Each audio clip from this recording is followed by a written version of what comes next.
Hey guys, what's up? It's David from thePandaily again. I know it's been a while and it's the new year, we haven't come with a review, but here we are today. I'm gonna bring you guys a review of what I would say is the most powerful budget phone from Redmi. It's called the Redmi Note 7. Ready? Here we go. Starting with the display.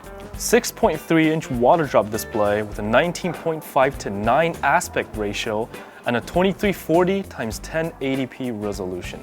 The chin is pretty thick with the side bezels thin, but I'm not sure about you guys, I don't really like the way the water drop design looks on this phone. The curves look kind of abrupt and it's sticking out like a sore thumb. It's kind of like the Smartisan phone if you guys remember it. So far, the OnePlus 6T has the most ideal curve the way I see it. Alright, we hop onto the back where we see a generic back cover design. It's very similar to the recent phones we've been seeing like Honor and Lenovo. What's different is that right here you see the Redmi logo and not the usual Mi logo that we're used to. Well, this is the first official phone released by Redmi, who recently became a sub-brand of Xiaomi. Okay, let's talk about this dual camera setup with a 48-megapixel shooter and a 5-megapixel shooter. One thing I've noticed immediately is the massive camera bump. And this is after putting on the case too, look at it. It's just sticking out right there. So even though it says 48 megapixels here, lens that they're using is actually not the Sony IMX586 that we are so used to. It's actually using the Samsung GM1 sensor. It's slightly less powerful than the Sony IMX586, but it's still really, really good. The difference between the two is the technology behind it. In short, Sony's quad Bayer array can rearrange pixel structure to give you a crisper and clearer picture even when you zoom in. And Samsung's can't really do that. It does more of like an interpolation instead. So this sensor can't exactly produce a true 8000 x 6000 resolution pixel structure on hardware alone.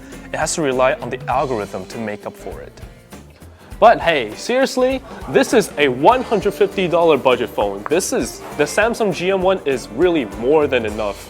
Now the photos are, although not exactly true 48 megapixel, still very, very detailed and colorful. It does a great job at avoiding overexposure in bright light settings. The tone colors may not be as natural as the iPhone, but hey, honestly, I think it's pretty close. And is rather acceptable at this price range. You can't ask for everything, right? Now my phone doesn't come with the night photography mode, but I can show you guys some night photos if you guys want to see it. This is one of the standards that a lot of smartphone manufacturers are using as a metric to determine how strong or how powerful a camera lens is.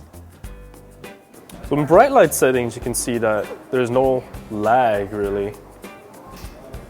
But in dim light settings, you can see that there's a slight graphics lag. See how the camera takes a split second before it traces to where I'm pointing at? Now this phone was nice enough to come with a massive 4000 mAh battery that supports quick charge. It's not very often that we get such a large battery in budget phones. We see more of them in gaming phones. But obviously, with these specs, you'll still be able to game, but don't expect to come with some ultimate gaming experience because look at the specs, right? But you could still run performance-intensive games just on lower graphics settings. Obviously, this one is not made for gaming, but it's really good enough for you if you're buying it. So anyway, overall, this phone has smashed all of my expectations for a budget phone on its performance, design, stability, and durability. This phone has a cute nickname. It's called, I guess you call it like King Kong Jr. It's very durable and it's, very good at smashing. So stay tuned because we're gonna be testing some of its durability later on. So anyway guys, that's the Redmi Note 7. If you have any questions, leave them down below. And guess what's back? Our giveaway contest. So this is gonna be the first giveaway of our 2019 year. Make sure you guys participate in it. And thumbs if you liked it, subs if you loved it. So see you guys.